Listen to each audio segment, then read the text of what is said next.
Hello everyone, welcome to true AS and PCS. Previous lecture में दोस्तों पीएमएफआईएस की journal science से जो फंक्शंस ऑफ सेल मेम्ब्रेन का हम जो टॉपिक कंप्लीट कर रहे थे, इसके हमने ऑलमोस्ट सभी फंक्शंस देख लिए थे। लास्ट में बस हमारे 3 से 4 फंक्शंस बाकी हैं और एक छोटी सी बात हमें ये फ्लूइड मोज़ेक मॉडल के बारे में करनी है, तो उसको कंप्लीट करते हैं इस लेक्चर में। इसके बाद आपका सेल मेम्ब्रेन के फंक्शंस का जो ये टॉपिक है, जिसको हमने काफ़ी ज़्यादा टाइम लगा के कवर करा, लेकिन it is totally worth it, वो आपका कंप्लीट तरीके से वाइंड अप हो जाएगा। तो बात करते हैं सेल कंपार्टमेंटलाइजेशन की। देखो, ये जो टर्म है कंपार्टमेंटलाइजेशन, ये टर्म आपको समझ में आ रहा होगा कि कंपार्टमेंट से बना है। कंपार्टमेंट का मतलब बेसिकली क्या है, जैसे ट्रेन में कंपार्टमेंट्स होते हैं ना, अलग अलग कोचेस होते हैं, compartment 1, compartment 2, compartment 3।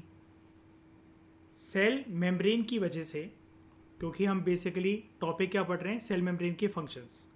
Cell membrane के फंक्शंस के अंदर, या आप ऐसा कह सकते हो कि सेल मेम्ब्रेन की वजह से सेल्स के अंदर अलग अलग डिपार्टमेंट्स, अलग अलग रूम्स, अलग अलग कमरे, अलग अलग कंपार्टमेंट्स बन रखे होते हैं।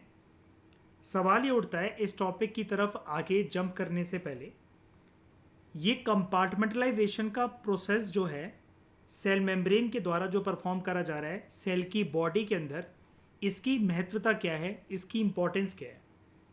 ये जो कंपार्टमेंट बनाने की प्रक्रिया है या कंपार्टमेंट को पैदा करने की जो प्रक्रिया है, जो कि सेल मेम्ब्रेन इंश्योर करता है सेल की बॉडी के अंदर, इससे बेसिकली ये इंश्योर होता है कि एक पर्टिकुलर सेल के अंदर, ध्यान से समझना इसको, एक पर्टिकुलर सेल के अंदर दोस्तों बहुत सारे प्रोसेसेस जो हैं वो टेक प्लेस करेंगे।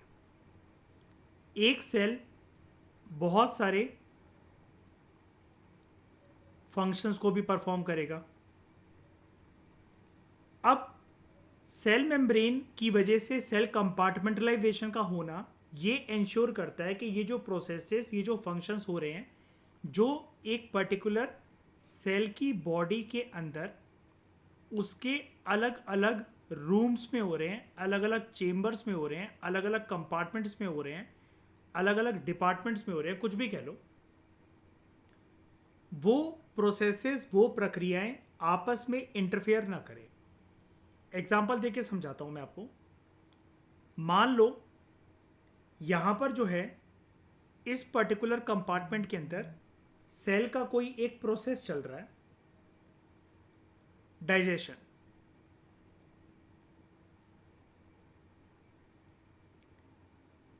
सेल के किसी अन्य कंपार्टमेंट के अंदर एक प्रोसेस चल रहा है, सिक्रीशन।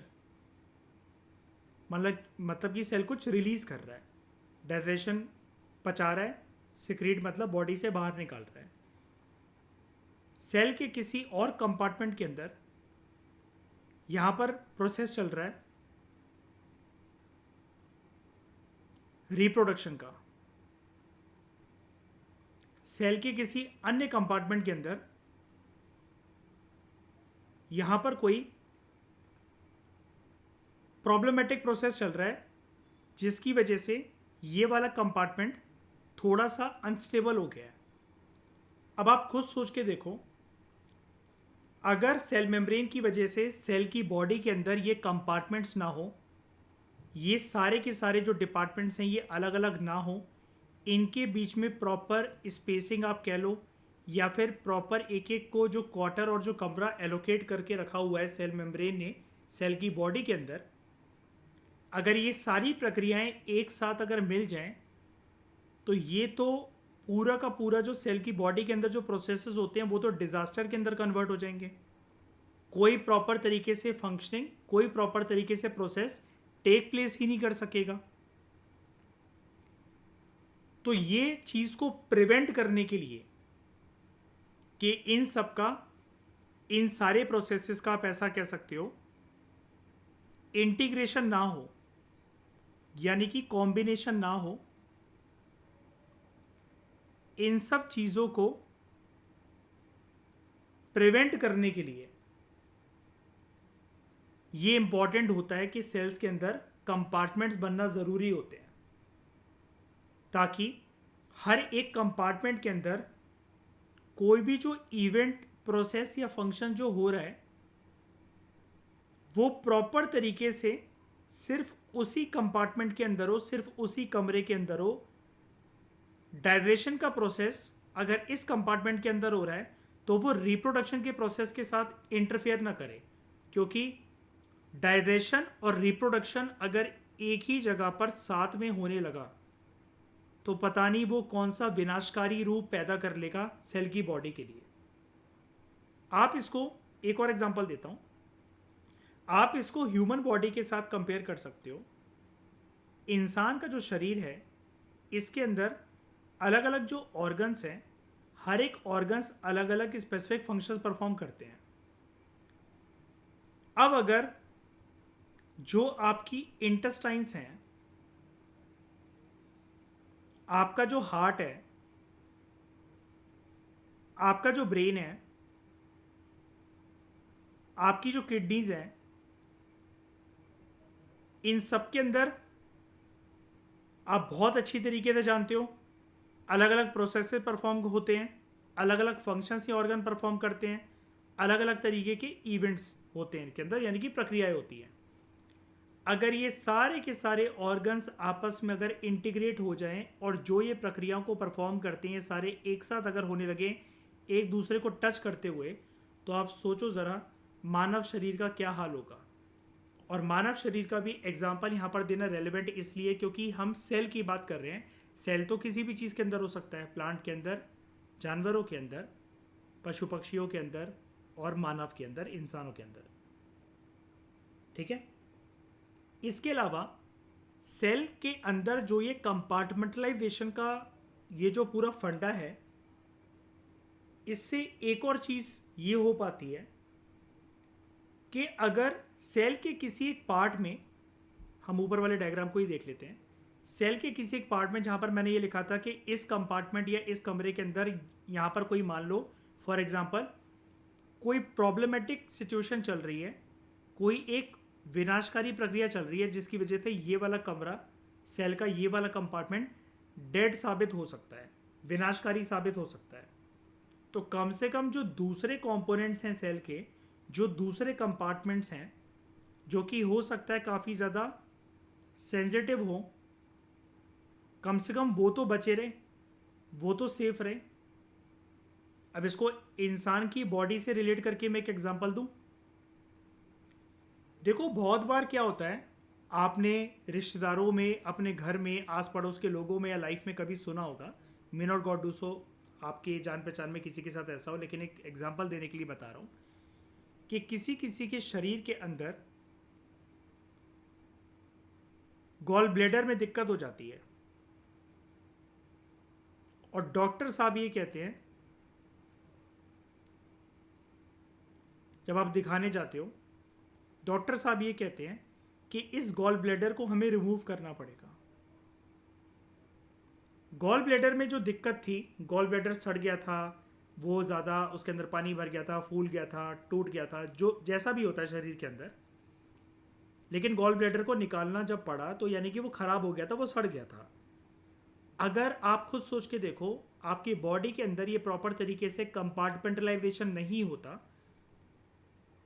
वैसे तो हम यहाँ पर बात सेल कंपार्टमेंटलाइजेशन की कर रहे हैं, लेकिन मैं आपको थोड़ा सा ब्रॉडर पिक्चर देना चाहता हूँ जिसको आपकी आंखें, आपका दिमाग इमेजिन कर सके, इसलिए मैं बता रहा हूँ ये कि अगर गॉल ब्लैडर एक जो बॉडी का पार्ट था, एक ऑर्गन की तरह काम कर रहा था, अगर वो सड़ गया है और उसको निकालना अनिवार्य था, अगर हमारी बॉडी के अंदर प्रॉपर तरीके से कंपार्टमेंटलाइजेशन नहीं होता कि इंटेस्टाइन्स अपनी जगह पर हैं, वो टच नहीं करेंगी किडनीज को, किडनीज टच नहीं करेंगी ब्रेन को, ब्रेन टच नहीं करेगा हार्ट को, सब अपने अपने कमरे में बैठ के अपना अपना काम कर रहे हैं, तो गॉल ब्लैडर का सड़ना और सबके साथ अगर उसका टच होना हो जाता तो पूरा शरीर एक एक करके सारे ऑर्गन्स को ये ख़राब कर देता और पूरा शरीर जो है वो ख़राब हो जाता और इंसान की डेथ हो सकती थी, राइट। एक किडनी में किसी की दिक्कत आती है तो डॉक्टर बोलता है कि 2 किडनियां हैं, एक किडनी पे भी इंसान ज़िंदा रह सकता है, एक किडनी इस पर्सन की निकालनी पड़ेगी।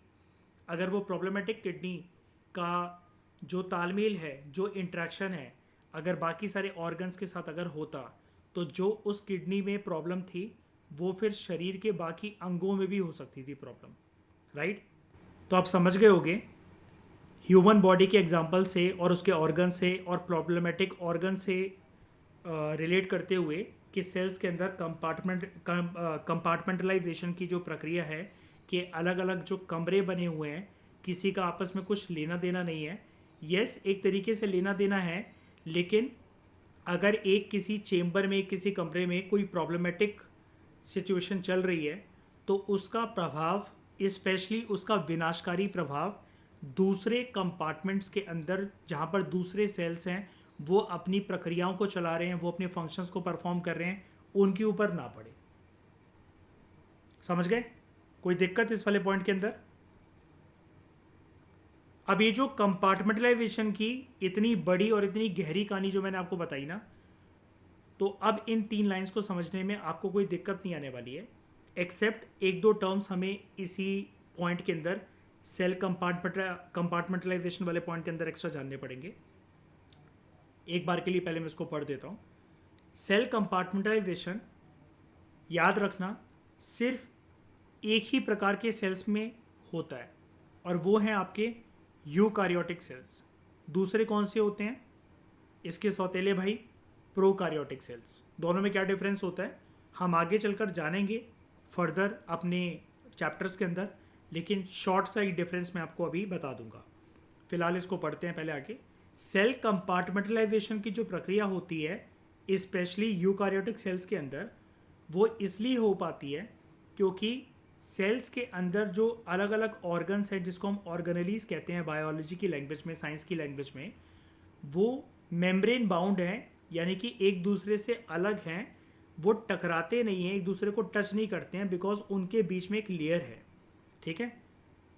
तो ये जो कंपार्टमेंटलाइजेशन की प्रक्रिया ये अचीव होती है थ्रू मेम्ब्रेन बाउंड ऑर्गेनेलीज। हर ऑर्गेनेलीज के ऊपर, यानी कि आप ऐसा मान लो एक पैकेज्ड फॉर्म में एक पन्नी या एक पॉलीथीन चढ़ी हुई है, उसका कमरा दूसरे ऑर्गेनेली के कमरे से अलग है और इंटरनल मेम्ब्रेन्स के बीच में बेसिकली दीवारें हैं एक तरीके की, जिसकी वजह से स्पेशलाइज्ड और एफिशिएंट बायोकेमिकल प्रक्रियाएं हो पाती हैं सेल के शरीर के अंदर। और सेल मेम्ब्रेन्स एक बहुत ही ज़्यादा क्रूशल रोल प्ले करते हैं इस कंपार्टमेंटलाइजेशन की प्रक्रिया में। ठीक है? बाय एनक्लोजिंग द सेल और उसके ऑर्गेनेलीज को अपने अंदर समा कर रखता है ये सेल मेम्ब्रेन। अब यहाँ पर दोस्तों हमारे सामने 2 की टर्म्स आए जिसको हमें जानना है, एक यूकारियोटिक सेल्स और दूसरा ये बायोकेमिकल प्रोसेसेस। सबसे पहले मैं आपको यूकारियोटिक सेल्स के बारे में बताता हूँ विद रेफरेंस टू प्रोकारियोटिक सेल्स, तभी आप इसको समझ पाओगे। देखो सिंपल है, इसके डिफरेंसेस बहुत होते हैं। 9th क्लास की एनसीईआरटी में भी जब बच्चे मिड टर्म का एग्जाम लिखते हैं तो 7-8 डिफरेंसेस उनको लिखने पड़ते हैं, याद करने पड़ते हैं। आप में से भी काफ़ी सारे लोगों को पता होगा। हम डिटेल में इसके बारे में आगे जहाँ पर प्रॉपर तरीके से डिस्कशन इसकी बनेगी, जो हमारा टॉपिक इस बुक के अंदर दे रखा है, हम वहाँ इसको डिटेल में पढ़ेंगे। फिलहाल जितनी जानने वाली बात है वो मैं आपको बता देता हूँ, अगर आपने कभी भी नहीं सुना इस टर्म को। प्रोकारियोटिक सेल्स और यूकारियोटिक सेल्स क्या होते हैं?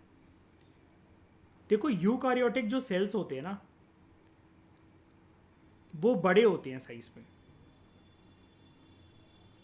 यूकारियोटिक सेल्स थोड़ा सा उनका साइज ना बड़ा होता है as compare to प्रोकारियोटिक sales.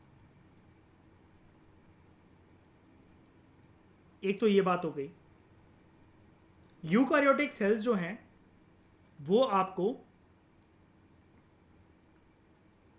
Plants में मिल जाते हैं, एनिमल्स में मिल जाएंगे, फंगाई के अंदर मिल जाएंगे, और प्रोटिस्ट जो कैटेगरी होती है जिसको आपने मेरी इन्वायरमेंट की क्लासेस में सुना होगा, वहां पर मिल जाएंगे। वेयरएज जो यूकारियोटिक सेल्स हैं ये आपको यूकारियोटिक सेल्स आपको फंगाई, प्रोटिस्ट, प्लांट्स और एनिमल्स के अंदर मिल जाएंगे। मैं यहाँ पर एक कॉलम बना देता हूँ ऐसा, हाँ। और ये जो प्रोकारियोटिक सेल्स हैं ये आपको मिलेंगे बैक्टीरिया के अंदर और आर्काई के अंदर। आर्काई बैक्टीरिया भी वैसे एक चीज़ ही होती है, तो उसके अंदर आपको ये मिल जाएंगे। ठीक है, लेकिन सबसे मेन डिफरेंस क्या है? आप मुझसे कहोगे कि सर ये तो नॉर्मल सी बातें हैं, मेन हम इसको डिफरेंशिएट कैसे करें? सबसे तगड़ी बात बताओ कुछ जिससे हमें याद हो जाए कि यूकारियोटिक सेल्स प्रोकारियोटिक सेल से अलग कैसे हैं और प्रोकारियोटिक सेल्स यूकारियोटिक सेल से अलग कैसे हैं। तो यूकारियोटिक सेल्स जो होते हैं दोस्तों, उसके अंदर आप याद रखना कि यहाँ पर इनके पास न्यूक्लियस होता है, और जो हम बात कर रहे थे ना ऊपर ऑर्गेनेलीज की, ठीक है, मेम्ब्रेन बाउंड ऑर्गेनेलीज की, यानी कि घिरे होते हैं, एक मेम्ब्रेनियस स्ट्रक्चर इनके पास होता है, आपस में इनके जो ऑर्गेनेलीज होते हैं वो टच नहीं करते हैं। वहाँ पर एक जैसे पॉलीथीन की एक शील्ड होती है, एक दीवार होती है, अलग अलग सबके कमरे हैं, कंपार्टमेंट्स हैं, क्वार्टर हैं, सबके रूम हैं। तो वैसा यहाँ पर जितने भी यूकारियोटिक सेल्स के अंदर जितने भी ऑर्गेनेलीज होते हैं वो कोई नॉर्मल ऑर्गेनेलीज नहीं होते हैं, दे आर मेम्ब्रेन बाउंड। वो मेम्ब्रेन से एक लेयर से घिरे होते हैं। और बिल्कुल आप इसका अपोजिट कर दो तो वो आपके पास आ जाएगा प्रोकारियोटिक सेल्स के बेसिकली कैरेक्टरिस्टिक्स। इनके अंदर न्यूक्लियस होता ही नहीं है, दे लैक न्यूक्लियस। और उसके अलावा ये जो मेम्ब्रेन बाउंड ऑर्गेनेलीज हैं जो कि यूकारियोटिक सेल्स में प्रेजेंट थे, मौजूद थे, ये प्रोकारियोटिक सेल्स के अंदर नहीं होते हैं। एक बात और बता देता हूँ, जैसा कि मैंने आपको बोला है, वैसे तो बहुत सारे पॉइंट्स होते हैं इनके ऊपर, हम 10 से 15 पॉइंट्स डिस्कस करेंगे जब सही समय आएगा, सही पेज हमें दिखेगा इसके बारे में डिस्कशन करने के लिए। लेकिन एक इम्पॉर्टेंट बात और एक स्पेशल बात और बता देता हूँ। यूकारियोटिक सेल्स के अंदर जो, या फिर आप ऐसा कह लो खुद जो यूकारियोटिक सेल्स होते हैं ये ना रिप्रोड्यूस कैसे करते हैं, तो इनकी जो रिप्रोडक्शन की जो प्रक्रिया होती है वो सेक्सुअल नेचर की होती है। They reproduce through sexual reproduction. ठीक है, और उस सेक्सुअल रिप्रोडक्शन की प्रक्रिया में कुछ नाम होते हैं, मतलब ये सेक्सुअली जो रिप्रोड्यूस करते हैं वो कौन कौन से प्रोसेस से करते हैं। तो एक उसके अंदर आता है मियोसिस, जिसको 9th क्लास की साइंस की एनसीईआरटी में आपने सुना होगा, और फर्टिलाइजेशन की प्रक्रिया। जबकि दोस्तों जो प्रोकारियोटिक सेल्स होते हैं उनके अंदर रिप्रोडक्शन जो होता है वो एसेक्सुअल नेचर का होता है, और उस एसेक्सुअल नेचर की प्रक्रिया में एक नाम, एक जो प्रोसेस हमारे सामने आता है विद रिस्पेक्ट टू प्रोकारियोटिक सेल्स कैसे रिप्रोड्यूस करते हैं वो तो मैंने आपको बता दिया, एसेक्सुअली करते हैं, लेकिन they reproduce through a process of, उस प्रक्रिया का नाम होता है बाइनरी फिजन। जैसे यूकारियोटिक सेल्स में अभी हमने प्रक्रिया का नाम क्या लिया, मियोसिस और फर्टिलाइजेशन। यहाँ पर एसेक्सुअल रिप्रोडक्शन की प्रक्रिया को हम लोग कहते हैं इन प्रोकारियोटिक सेल्स बाइनरी फिजन। अब ये मियोसिस, फर्टिलाइजेशन, बाइनरी फिजन क्या होता है, कैसे काम करता है, वो हम बाद में जानेंगे। फिलहाल आपके लिए जानने वाली बात सिर्फ इतनी है, मियोसिस और फर्टिलाइजेशन एक प्रकार की सेक्सुअल रिप्रोडक्शन की प्रक्रिया है जो कि यूकारियोटिक सेल्स के अंदर होती है। और यहाँ पर आप देख सकते हो, भले ही आप फंगाई का या प्रोटिस्ट का रिप्रोडक्शन का प्रोसेस नहीं जानते हो, लेकिन प्लांट्स और एनिमल्स का बेसिकली जानते हो जहाँ पर ये पाए जाते हैं। अब आप कहोगे सर जो प्लांट्स होते हैं उनके अंदर तो एसेक्सुअल रिप्रोडक्शन होती है, आपकी बात बिल्कुल ठीक है, लेकिन यहाँ पर बात किसी एक स्ट्रक्चर की नहीं हो रही है दोस्तों, यहाँ पर सेल्स की बात हो रही है। प्लांट्स के अंदर यूकारियोटिक सेल्स होते हैं। प्लांट्स भले ही प्रॉपर उनका जो ढांचा है, जो उनका स्ट्रक्चर है, जो उनकी बॉडी है, आप जैसे 10th क्लास के अंदर जब रिप्रोडक्शन के चैप्टर को पढ़ते हो, 8th क्लास के अंदर रिप्रोडक्शन के चैप्टर को पढ़ते हो, बायोलॉजी के अंदर, साइंस के अंदर, तब आप ये बहुत अच्छी तरीके से जानते हो कि ये जो फूल वगैरह होते हैं, पेड़ पौधे होते हैं, इनके अंदर एसेक्सुअल रिप्रोडक्शन की प्रक्रिया से ये मल्टीप्लाई होते हैं। जानवर और जो इंसान होते हैं, जो पशु पक्षी होते हैं, वो सेक्सुअल रिप्रोडक्शन की प्रक्रिया से अपने आप को मल्टीप्लाई करते हैं, अपने ऑफस्प्रिंग्स पैदा करते हैं, अपने बच्चे पैदा करते हैं। लेकिन यहाँ पर सिर्फ और सिर्फ स्पेसिफिकली बात सेल्स की हो रही है दोस्तों। यूकारियोटिक सेल्स अगर प्लांट्स में है, प्लांट्स किसी भी प्रक्रिया से रिप्रोड्यूस करें, लेकिन यूकारियोटिक सेल्स अपने आप को थ्रू सेक्सुअल रिप्रोडक्शन के थ्रू ही अपने सेल्स को मल्टीप्लाई करते हैं। प्रोकैरियोटिक सेल्स के अंदर भी सेल्स मल्टीप्लाई होते हैं, but the process is asexual reproduction. नाम है उस एसेक्सुअल रिप्रोडक्शन के प्रोसेस का बाइनरी फिजन, ठीक है। और यूकैरियोटिक सेल्स के अंदर सेक्सुअल रिप्रोडक्शन के प्रोसेसेस का नाम है मियोसिस एंड फर्टिलाइजेशन।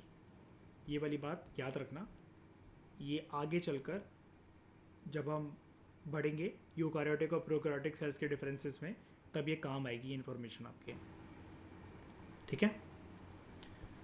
दूसरी चीज़ जो हमें यहाँ पर जाननी है कि सेल कंपार्टमेंटलाइजेशन सिर्फ यूकैरियोटिक सेल्स के अंदर होता है। यूकैरियोटिक सेल्स के बारे में मैंने आपको सब कुछ बता दिया। इनका साइज़ बड़ा होता है as compare to prokaryotic cells. इनके अंदर न्यूक्लियस होता है, मेम्ब्रेन बाउंड ऑर्गेनेलीज होती हैं, एंड ये सेल्स मल्टीप्लाई होते हैं through sexual reproduction processes of either fertilisation या फिर मियोसिस, ठीक है। तो सेल कंपार्टमेंटलाइजेशन की प्रक्रिया यूकैरियोटिक सेल्स के अंदर होती है, और वो मेम्ब्रेन बाउंड ऑर्गेनेलीज की वजह से और इंटरनल मेम्ब्रेन्स की वजह से ही हो पाती है, जिसकी वजह से स्पेशलाइज और एफिशिएंट बायोकेमिकल प्रोसेसेस सेल की बॉडी के अंदर टेक प्लेस कर पाते हैं। वो प्रक्रियाएं जो बायोकेमिकल प्रोसेसेस से जुड़ी होती हैं वो हो पाती हैं एक किसी भी सेल के शरीर के अंदर। अब हमें जानना ये पड़ेगा ये बायोकेमिकल प्रोसेसेस क्या होते हैं, बायोकेमिकल प्रक्रियाएं क्या होती हैं। तो दोस्तों बायोकेमिकल वर्ड में अगर आप ध्यान से अगर इसको देखो तो यहाँ पर दो वर्ड आपको दिख रहे हैं बायोकेमिकल के अंदर। अगर मैं इसको सेपरेट कर दूँ, बायो प्लस केमिकल, तो एक्चुअली जो प्रक्रिया है वो केमिकल ही है, और आप इसको एक प्रकार से केमिकल रिएक्शंस कह सकते हो। लेकिन यहाँ पर बायो का मतलब होता है कि वो केमिकल प्रक्रियाएं, वो केमिकल रिएक्शन जो कि किसी एक लिविंग ऑर्गेनिज्म की बॉडी में टेक प्लेस करते हैं ना, ठीक है। लिविंग ऑर्गेनिजम्स की बॉडी में जब वो टेक प्लेस करते हैं तब वो बन जाती है बायोकेमिकल की प्रक्रियाएं, बायोकेमिकल के प्रोसेसेस। अब जैसे इंसान के शरीर के अंदर जब भी इंसान खाना खाता है तो उसके पेट के अंदर डाइजेशन की प्रक्रिया चलती है, ठीक है। अब यहाँ पर लिविंग ऑर्गेनिजम्स के अंदर हमारे लिए इंसान यहाँ पर एग्जाम्पल है, लेकिन ये केमिकल रिएक्शन क्या होगा हम जानते हैं दोस्तों। हमारे पेट के अंदर पाचन की प्रक्रिया को इनिशिएट करने के लिए, उसको कंप्लीट करने के लिए, खाने को पचाने के लिए हाइड्रोक्लोरिक एसिड होता है, HCl होता है हमारे पेट के अंदर, राइट। तो वो जो खाना हम खा रहे हैं उसको ब्रेक डाउन करके उसका जो वेस्ट है वो स्मॉल इंटेस्टाइन और लार्ज इंटेस्टाइन के थ्रू बॉडी से थ्रू आउट करना, और एनर्जी को सिकोड़ कर रखना in the form of ATP। मैंने आपको बताया था एनर्जी मॉलिक्यूल्स होते हैं ATP, एडिनोसाइन ट्राइफॉस्फेट हम उसको कहते हैं, फुल फॉर्म जो ATP की होती है, ठीक है। प्रीवियस लेक्चर में मैंने आपको बहुत डिटेल में इसके बारे में बताया था ATPs के बारे में। तो ये जो पेट है हमारा, यहाँ पर जो डाइजेशन की प्रक्रिया है ये लिविंग ऑर्गेनिजम्स के किसी शरीर के अंदर चल रहा है, लेकिन केमिकल रिएक्शन जो है वो है खाने को पचाना, यानी कि हाइड्रोक्लोरिक एसिड का एक्शन में आना, ठीक है। तो मैं फिर से रिपीट कर रहा हूँ, बायोकेमिकल प्रोसेसेस वो प्रोसेसेस होते हैं जो कि किसी भी लिविंग ऑर्गेनिजम्स के शरीर में टेक प्लेस करते हैं। ये बेसिकली हैं केमिकल रिएक्शंस ही, लेकिन जब भी कोई केमिकल रिएक्शन किसी एक लिविंग ऑर्गेनिज्म के शरीर में प्रक्रिया पैदा करे या प्रक्रिया को चलाए, उस रिएक्शन को इनिशिएट करे, तब वो chemical reaction normal chemical reaction नहीं रहता है दोस्तों, तब वो बन जाता है बायोकेमिकल रिएक्शन, क्योंकि it is connected with some or the other body of living organisms, ठीक है। और ये बायोकेमिकल जो प्रोसेसेस होते हैं ये बायोलॉजिकल फैक्टर से इन्फ्लुएंस होते हैं, ठीक है। ये वेरियस बायोलॉजिकल फैक्टर से ही इन्फ्लुएंस्ड होते हैं। यानी कि किसी भी लिविंग ऑर्गेनिजम्स के साथ जो भी बायोलॉजिकल चीज़ें एसोसिएटेड होती हैं, और कोई भी लिविंग ऑर्गेनिज्म जो अपने पूरे जीवन काल में अलग अलग बायोलॉजिकल प्रोसेसेस को इनिशिएट करता है अपनी बॉडी के अंदर, उसकी बॉडी इनिशिएट कर रही होती है, चाहे विलिंगली चाहे नॉन विलिंगली, तो उन सारी प्रक्रियाओं के अंदर जब भी कोई केमिकल रिएक्शन उसकी बॉडी के अंदर हो जाएगा तो तब वो कहलाएगा बायोकेमिकल रिएक्शन। अब इसके अंदर चीज़ें क्या क्या आती है अगर हम सेल स्पेसिफिक बात करें, ठीक है, ये तो हमने इंसानी शरीर का एक एग्जांपल ले लिया। बायोकेमिकल प्रोसेसेस अगर हमें सिर्फ सेल के कंटेक्स्ट में जानना है तो आप इतना जान सकते हो, मतलब इंसान की बॉडी के अंदर भी सेल्स हैं, ये मैं आपको हज़ारों बार लाखों बार बता चुका हूँ, लेकिन हम प्रॉपर यहाँ पर सिर्फ एक सेल एज अ स्ट्रक्चर की बात कर रहे हैं। तो यहाँ पर आप बायोकेमिकल प्रोसेसेस के अंदर उसके लाइफ प्रोसेसेस में शामिल कर सकते हो, ठीक है, कि जब किसी भी लिविंग ऑर्गेनिज्म के शरीर के अंदर जो दोस्तों बायोमोलिक्यूल्स होते हैं, अगर उसका ब्रेकडाउन हो रहा है, वो टुकड़ों टुकड़ों में बढ़ के अलग हो रहे हैं, उसके अंदर जो कंटेंट है उसका ऑल्टरेशन हो रहा है, वो चेंज हो रहा है कंटेंट, या फिर 2-3 बायोमोलिक्यूल्स एक दूसरे के साथ सिंथेसिस कर रहे हैं, यानी कि कंबाइन हो रहे हैं, ठीक है, तब जाकर ये बायोकेमिकल प्रोसेसेस की प्रक्रिया एक्टिवेट होती है, जो कि बायोलॉजिकल फैक्टर्स के साथ लिंक्ड होती है, जैसा कि मैंने अभी आपको बताया। और ये बायोकेमिकल प्रोसेसेस लिविंग ऑर्गेनिजम्स की लाइफ के प्रोसेसेस को कैरी आउट करने में जो है वो इम्पोर्टेंस रखते हैं। मतलब इनकी महत्वता यही है कि किसी भी लिविंग ऑर्गेनिजम्स के अंदर जो वेरियस लाइफ प्रोसेसेस होंगे उसको कैरी आउट करने में ये chemical reactions, biochemical reactions important होते हैं। जैसे अगर मैं लाइफ प्रोसेसेस के एग्जांपल आपको दूं तो एक हो जाएगा आपका मेटाबॉलिज्म, हो सकता है एग्जांपल के लिए डाइजेशन, जैसा कि मैंने आपको बताया वो हो सकता है, सेल के अंदर भी डाइजेशन टेक प्लेस करती है। यहाँ पर तो मैंने सिर्फ इंसानी शरीर का इस्तेमाल करके एग्जांपल लेकर उसके स्टमक के बारे में लिख दिया था। और जब एक सेल दूसरे सेल को आपस में जब सिग्नल्स देते हैं तो सेल सिग्नलिंग के अंदर भी एक दूसरे को जब सेल इशारा करते हैं, जैसे हमने यहाँ पर भी पढ़ा था फंक्शंस ऑफ सेल मेम्ब्रेन के अंदर, cell recognition, interaction, communication, signal transduction, इस प्रक्रिया के अंदर भी ये बायोकेमिकल प्रोसेसेस इन्वॉल्व होते हैं, ठीक है। आई होप ये वाला पॉइंट आप अच्छे से समझ गए होंगे। सेल कंपार्टमेंटलाइजेशन, कोई दिक्कत यहाँ तक बताओ? ईशा, मयूर, अंजलि, दिव्या, आगे बढ़ूँ नेक्स्ट पॉइंट पे? ठीक है, अगला फंक्शन है सेल मेम्ब्रेन का स्टेबल इंटरनल एनवायरनमेंट को मेंटेन करना, जिसको हम कहते हैं होम्योस्टेटिस, ठीक है। तो ये जो होम्योस्टेटिस है एक तरीके से सेल के अंदर, जैसे अगर मैं आपको पहले सेल के अंदर की बात बाद में करते हैं, होम्योस्टेटिस का मतलब वैसे तो उन्होंने यहीं पर लिखा हुआ है स्टेबल इंटरनल एनवायरनमेंट। हमारे अंदर का जो इंटरनल एनवायरनमेंट होता है अगर वो अच्छे से मेंटेन रहे तो उसको हम कहते हैं होम्योस्टेटिस।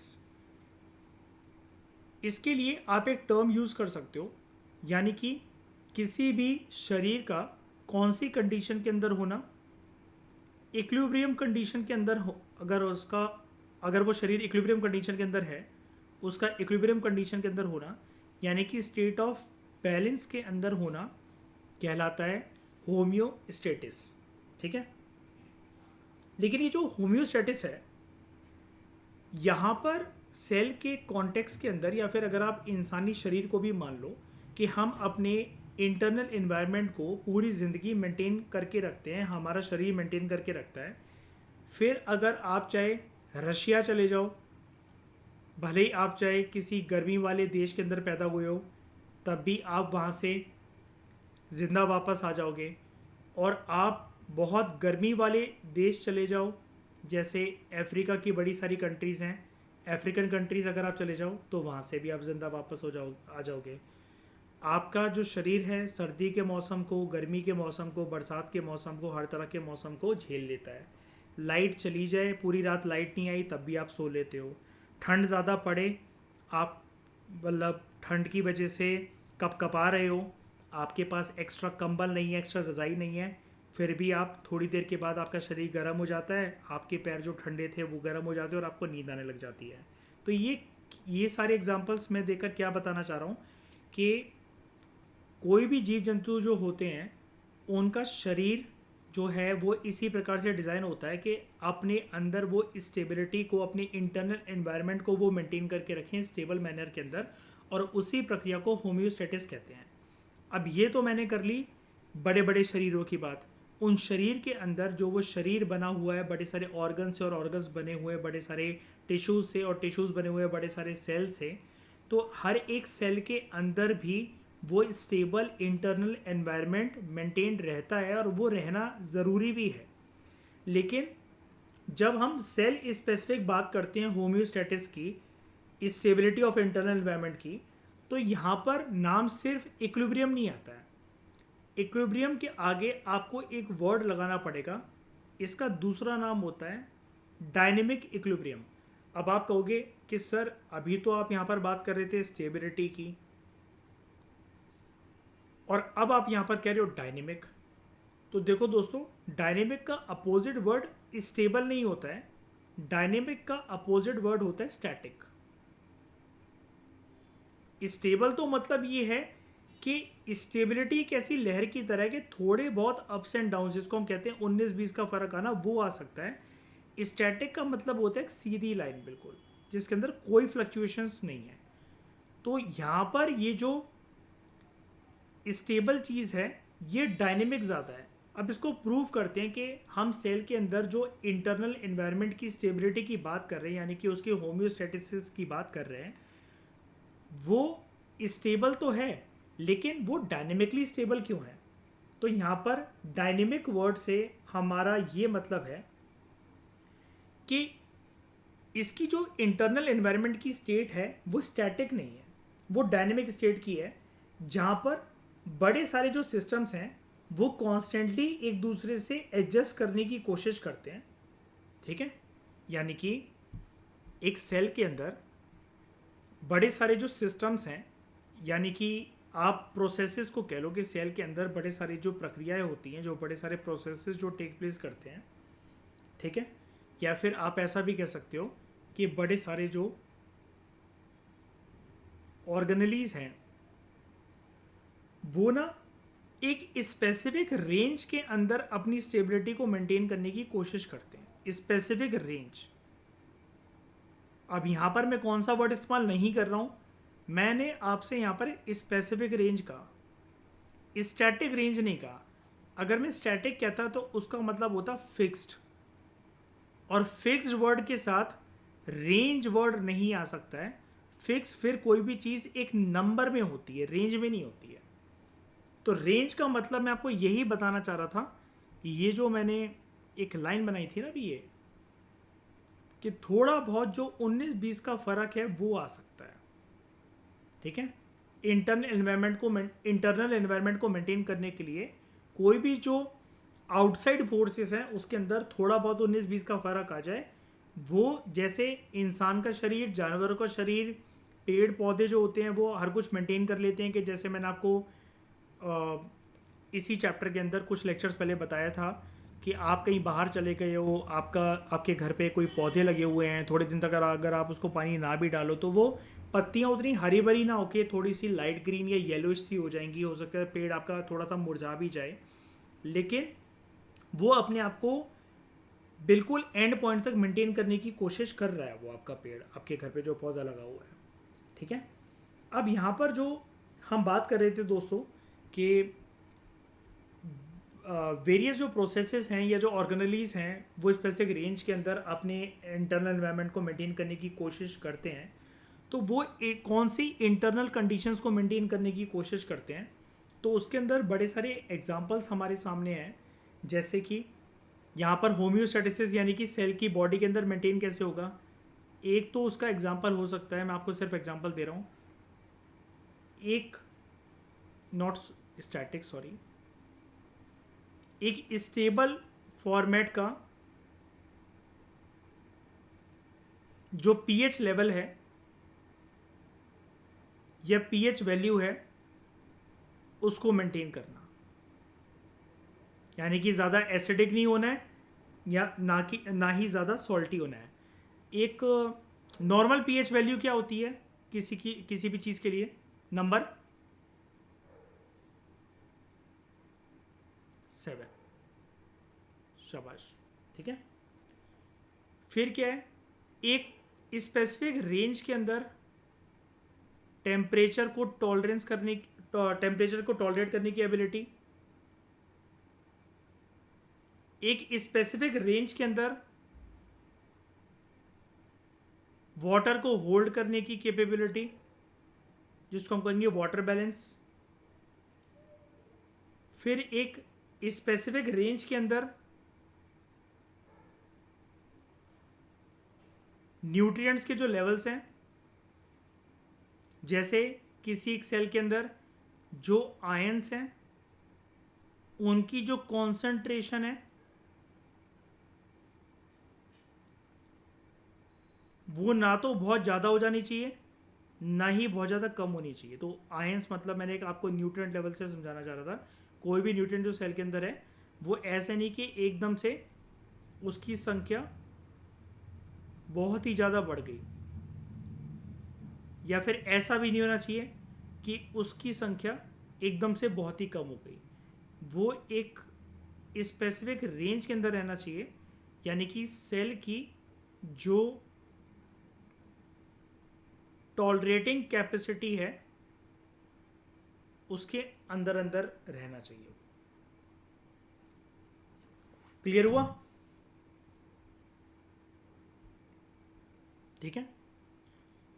तो सेल मेम्ब्रेन जो है सेल के अंदर इंटरनल एनवायरनमेंट को मेंटेन करने की कोशिश करता है, यानी कि उसके होम्योस्टैटिसिस को मेंटेन करने की कोशिश करता है, क्योंकि सेल मेम्ब्रेन एक सिलेक्टिवली परमिएबल मेम्ब्रेन है। वो सिलेक्टिवली ये डिसाइड करता है, इसके बारे में मैं आपको काफ़ी एग्जांपल देके समझा चुका हूँ कि एक बॉडीगार्ड की तरह काम करता है। चाय की छलनी का मैंने आपको एग्जांपल दिया था।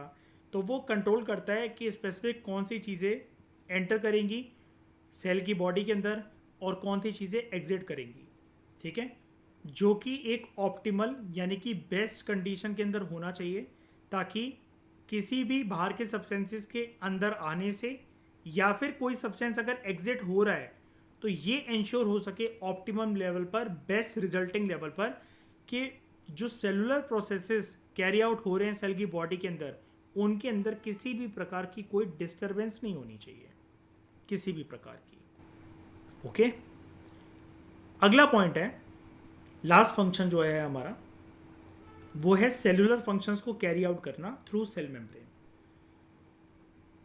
अब सेल मेम्ब्रेन जो है उसका नेचर कैसा है? सेल मेम्ब्रेन काफ़ी ज़्यादा फ्लेक्सिबल है, ठीक है।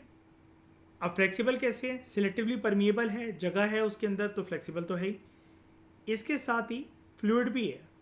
अब फ्लूइड और फ्लेक्सिबल को आप एक ही वर्ड मान सकते हो, लेकिन फ्लूइड वर्ड यहाँ पर मैं आपको समझा देता हूँ कि किस कॉन्टेक्स्ट में राइटर ने यहाँ पर यूज़ कर रखा है।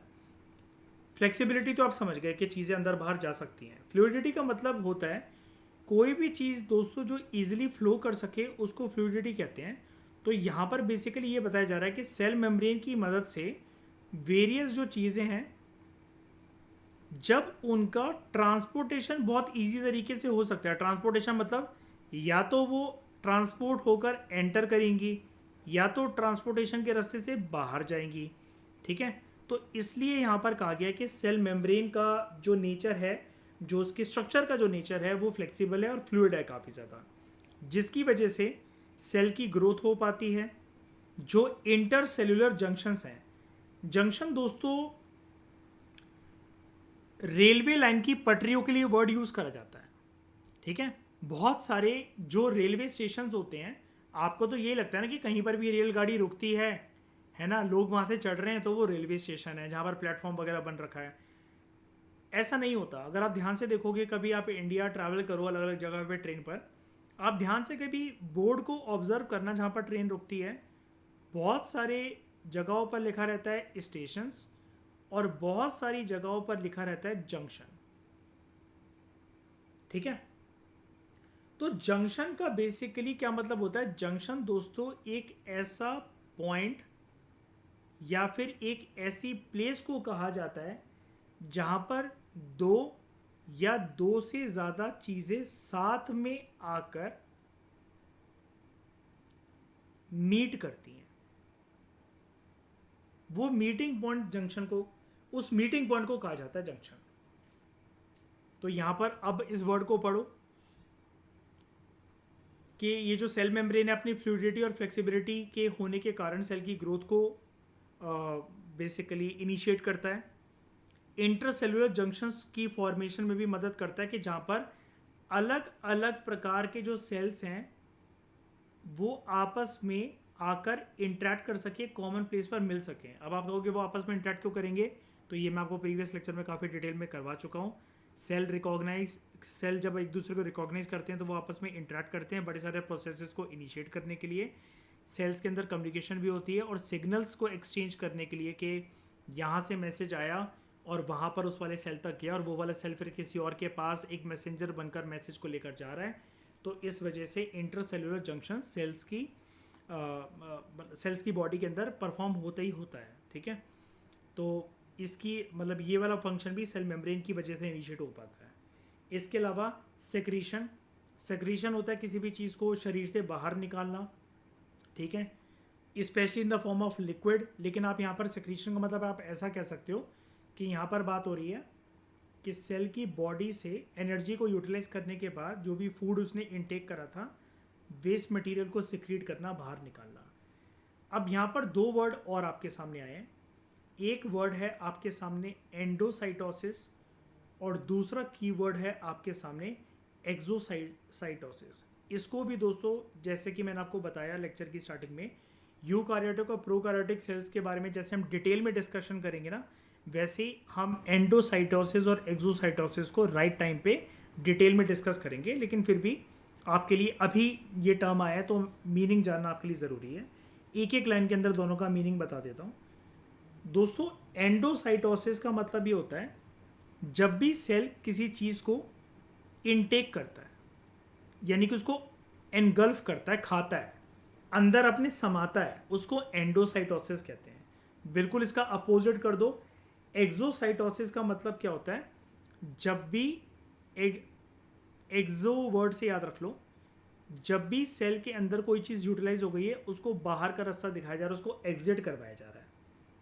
तो बड़े सारे जो मॉलिक्यूल्स अगर अंदर की तरफ ट्रांसपोर्ट होते हैं तो वो एंडोसाइटोसिस है। कोई भी ऐसा सब्सटेंस मटेरियल जो कि सेल की ग्रोथ में कंट्रीब्यूशन देगा तो वो एंडोसाइटोसिस। अगर वो अंदर आ रहा है, अगर वो बाहर जा रहा है तो वो एक्सोसाइटोसिस की प्रक्रिया होती है। और इसके अलावा सेल मेम्ब्रेन की फ्लूइडिटी और फ्लेक्सिबिलिटी की वजह से सेल डिवीजन भी हो पाता है सेल के अंदर। ठीक है, इतनी चीज़ समझ गए हो गया आप। लास्ट हमारा जो इस टॉपिक के अंदर एक मॉडल रह गया है वो है फ्लूइड मोज़ेक मॉडल। दोस्तों सबसे पहले आप मुझे मतलब बताओ, ये मोज़ेक वर्ड का क्या मतलब होता है? बताओ, कभी सुने मोज़ेक वर्ड का क्या मतलब होता है?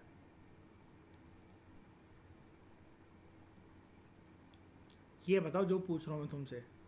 अपनी डिक्शनरी तुम खुद बना रहे हो।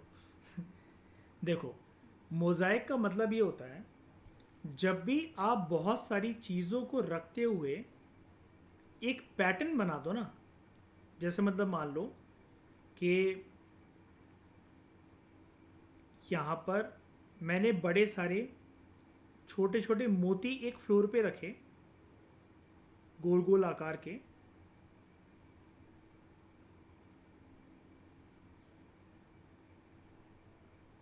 ये क्या दिख रहा है आपको? क्या बन गए? लेटर पी बन गया ना। तो ये एक मोज़ेक कहलाएगा। तो जब भी किसी पिक्चर या किसी पैटर्न को बनाया जाता है बड़ी सारी सिमिलर डिसिमिलर चीज़ों को साथ में रखते हुए, लेकिन वो हमें ऐसा लग रहा होता है कि वो एक पर्टिकुलर पैटर्न है, वो होता है मोज़ेक। बस मैं आपसे मतलब मीनिंग पूछना चाह रहा था, लेकिन जो मैं पढ़ाना चाह रहा हूँ वहाँ पर मोज़ेक का मतलब जो है वो कुछ और है। मतलब सिमिलर सा ही है, लेकिन हमें मोज़ेक के बारे में जानना नहीं है 100 बातों की एक बार। ये फ्लूइड मोज़ेक मॉडल नाम दो लोगों ने दिया था, सिंगर और निकोलसन, 1972 के अंदर, 1972 में। तो इन्होंने मोज़ेक बोला किससे? मैं आपको जो बता रहा हूँ ना, बड़ी सारी चीज़ों को अगर आप साथ में कंबाइन करते हो और अगर आपको एक पैटर्न या एक पिक्चर देखने को मिलती है तो वो मोज़ेक है। ये मोज़ेक बेसिकली बोलते हैं सेल मेम्ब्रेन के स्ट्रक्चर को। सिंगर और निकोलसन ने बोला था कि सेल मेम्ब्रेन जो है, क्योंकि वो बड़ी भिन्न भिन्न प्रकार की चीज़ों से मिलकर बना होता है, ठीक है, बहुत सारी इंटरेस्टिंग चीज़ें हैं उसके अंदर जानने के लिए, हर एक चीज़ एक अलग फंक्शन परफॉर्म कर रही है, हर एक फंक्शन एक दूसरे के फंक्शन से अलग है, ठीक है। तो इसलिए सेल मेम्ब्रेन का स्ट्रक्चर अपने आप में एक मोज़ेक है, लेकिन वो फ्लूइड नेचर का है। इसलिए मैं आपको फ्लूइडिटी वर्ड का यहाँ पर मतलब बता रहा था कि वो फ्लेक्सिबल नेचर का है, जिसके अंदर बड़े सारे मॉलिक्यूल्स या बड़े सारी चीज़ों का फ्लो और ट्रांसपोर्टेशन यानी कि एंट्री और एग्जिट बहुत इजीली हो पाता है। क्यों हो पाता है? बिकॉज सेल मेम्ब्रेन अपने आप में एक सिलेक्टिवली परमिएबल मेम्ब्रेन है। मतलब सारी चीज़ें कनेक्टेड हैं, आप चाहे कान यहाँ से पकड़ लो चाहे वहाँ से पकड़ लो, फ्लूइड वर्ड कह लो, फ्लेक्सिबिलिटी कह लो, सिलेक्टिवली परमिएबल मेम्ब्रेन कह लो, उसको ट्रांसपोर्टेशन कह लो, फ्लो कह लो, एंट्री कह लो, एग्जिट कह लो। वर्ड्स अलग अलग जगह पर यूज़ कर रखे हैं राइटर ने, मतलब सबका एक ही है अगर हम उसका कॉन्टेक्स्ट समझना चाहें तो ये बोलते हैं सेल मेम्ब्रेन की तारीफ करते हुए अपने मॉडल के अंदर। यहाँ पर राइटर ने, वैसे तो ये मॉडल काफ़ी बड़ा है, जब मैंने इसको इंटरनेट पे पढ़ा तो इसके ऊपर प्रॉपर इनका रिसर्च वर्क है, लेकिन ये 3 लाइनों के अंदर हमें PMFIS के राइटर्स ने इतना ही इसलिए दिया है क्योंकि UPSC में जितनी ज़रूरत है उतना हमारे काम आ जाए, हमें कोई यहाँ पर बायोलॉजिस्ट नहीं बनना है, ठीक है। तो फ्लूइड मोज़ेक मॉडल डिस्क्राइब करता है सेल मेम्ब्रेन के स्ट्रक्चर को। इस मॉडल के अकॉर्डिंग, क्योंकि सेल मेम्ब्रेन एक क्वाजी फ्लूइड नेचर की मेम्ब्रेन है, ठीक है। क्वाजी फ्लूइड का मतलब ये है कि वो फ्लूइड और फ्लेक्सिबल तो है, लेकिन हर चीज़ के लिए फ्लेक्सिबल नहीं है, हर चीज़ के लिए फ्लूइड नहीं है वो। हर फ्लूइड का मतलब आप समझ गए ना, जिसका फ्लो और ट्रांसपोर्टेशन बहुत ईजी होता है। क्यों? बिकॉज अगर वो कुछ चीज़ों को एंटर होने देगी सेल मेम्ब्रेन, तो कुछ चीज़ों की एग्जिट भी करवाएगी एंटर होने के बाद। और आपने शुरू में पढ़ा था कि कुछ चीज़ों की तो एंट्री ही अलाउड नहीं होती है, इसके पहले फंक्शन के अंदर ही हमने पढ़ा था। हार्मफुल सब्सटेंसेस को तो गेट पर ही बॉडीगार्ड बनकर ब्लॉक कर दिया जाता है, इसलिए इसको क्वाजी फ्लूइड कहा गया है। तो अकॉर्डिंग टू दिस नेचर, जो लिपिड्स हैं, हमने लिपिड्स बाइलेयर के बारे में पढ़ा था अगर आपको याद हो, कॉम्पोजिशन ऑफ सेल मेम्ब्रेन के अंदर। सेल मेम्ब्रेन 3 चीज़ों से बना होता है, लिपिड, बाइलेयर, प्रोटीन्स और कार्बोहाइड्रेट्स। तो ये मॉडल इन्हीं की सब चीज़ों के बारे में बात करेगा कि क्योंकि सेल मेम्ब्रेन का नेचर क्वाजी फ्लूइड है, सारी चीज़ों की एंट्री अलाउड नहीं है, सारे कुछ हार्मफुल चीज़ों को ब्लॉक कर दिया जाएगा, जो चीज़ें एंटर हो भी गई हैं एक टाइम के बाद उनको बाहर का रास्ता दिखाया जाएगा। तो लिपिड जो है, लिपिड्स बाइलेयर जिससे सेल मेम्ब्रेन बना है, उसका भी नेचर क्वाजी फ्लूइड है। ऑब्वियस ही बात है, चाहे हम लिपिड कह लें, सेल मेम्ब्रेन कह रहे, सेल मेम्ब्रेन खुद भी लिपिड बाइलेयर से बनी होती है। तो लिपिड्स का नेचर क्योंकि क्वाजी फ्लूइड नेचर का है, आप चाहे इसको ऐसे भी कह लो कि सेल मेम्ब्रेन का जो नेचर है वो क्वाजी फ्लूइड नेचर का है, जिसकी वजह से जो बड़े सारे जो प्रोटीन्स हैं वो लेटरली मूव करते हैं लिपिड बाइलेयर के अंदर। लेटरली का मतलब ये होता है, जैसे कोई भी चीज़ अगर यहाँ खड़ी हुई है ना ऐसे, तो वो इस साइड से भी एंटर कर जाए, इस साइड से भी एंटर कर जाए, उसको हम कहते हैं लेटरल तरीके से एंटर करना, ठीक है। तो उसके क्वाजी फ्लूइड नेचर होने की वजह से, कि यानी कि फ्लेक्सिबल है, वो चीज़ों को अलाउ कर देगा, और अगर उसे करना होगा तो प्रोटीन्स मल्टीपल रास्तों से बाइलेयर के अंदर, लिपिड बाइलेयर के अंदर एंटर कर पाते हैं। और सेल मेम्ब्रेन की इस खासियत की वजह से हम उसको कहते हैं कि ये मेम्ब्रेन काफ़ी फ्लूइड नेचर की है, काफ़ी फ्लेक्सिबल नेचर की है, इसके अंदर ट्रांसपोर्टेशन ऑफ फ्लो काफ़ी ईजी हो पाता है। तो यहाँ पर इस प्रॉपर्टी को कहा जाता है मेम्ब्रेन फ्लूइडिटी। सेल मेम्ब्रेन की फ्लूइडिटी, उसकी ट्रांसपोर्टेशन और फ्लो, सब्सटेंसेस और मॉलिक्यूल्स को फ्लो करवाने की क्षमता काफ़ी अच्छी है। कुछ चीज़ों की करता है, कुछ चीज़ों की नहीं करता है। कोई भी चीज़ जो 50-50 होती है उसको हम क्वाजी कहते हैं। जैसे आप इंडियन पॉलिटी पढ़ते हो तो वहाँ पर आप कुछ बॉडीज़ के बारे में जानते होगे, जैसे हम ट्राइब्यूनल्स के बारे में पढ़ते हैं इंडियन पॉलिटी में, तो हम उसको क्वाजी जुडिशियल बॉडी कहते हैं, क्योंकि वो कोर्ट्स की तरह काम तो करते हैं, लेकिन वो प्रॉपर कोर्ट नहीं है, वो प्रॉपर न्यायालय नहीं है। वहाँ पर पावर उनके पास कुछ कुछ कोर्ट जैसी है, लेकिन 100% नहीं है। तो कोई भी चीज़ जो कि 50% काइंड ऑफ जैसे वर्क करती है कि आधा अधूरा उसका जो चेहरा है, आधा अधूरी जो चीज़ है, उसका जो फंक्शन है, जो स्ट्रक्चर है, जो नेचर है, वो 50% किसी चीज़ के मिलता जुलता है किसी चीज़ से, तो उसको हम कहते हैं क्वाजी। ठीक है, तो ये मैंने आपको फ्लूइड मोज़ेक मॉडल के बारे में पढ़ाया, जिसको सिंगर और निकोलसन ने प्रपोज करा था 1972 में। और इसी के साथ फंक्शंस ऑफ सेल मेम्ब्रेन का टॉपिक भी हमारा कंप्लीट हो गया। अगले लेक्चर में अब नया टॉपिक इस चैप्टर के अंदर स्टार्ट करेंगे, that is transport mechanisms through cell membrane. Cell membrane के अंदर जो चीज़ें जा रही हैं, तो वो चीज़ें जाती कैसे हैं। तो इसके अंदर हम बहुत रियलिस्टिक एग्जांपल्स की बात करेंगे, जैसे रात को आप किशमिश भिगो कर रखते हो तो उसके अंदर पानी आ जाता है, लेकिन बहुत ज़्यादा दिनों तक आप भूल गए कि आपने किसी कटोरी या कटोरे के अंदर, किसी ग्लास के अंदर किशमिश, बादाम, काजू और अखरोट को भिगोया था। 3 से 4 दिन हो गए, आप हफ्ते भर ट्रिप पे चले गए, जब आप वापस आए तो वो फट गए, वो टूट गए ओवर स्वेलिंग होने की वजह से। तो ये सारी प्रोसेस को हम जानेंगे कि इनमें से डिफ्यूजन क्या है, ऑस्मोसिस क्या है, रिवर्स ऑस्मोसिस क्या है, और उसको बेस्ट इन्हीं एग्जांपल से समझा जा सकता है इन टर्म्स को, कि आप रात को पानी में गला रहे हो किशमिश को, काजू को, बादाम को, अखरोट को, ऐसी चीज़ों को, या छोले राजमा वगैरह को। तो इस डिस्कशन में दोस्तों फिलहाल इतना ही। Thank you very much for discussion.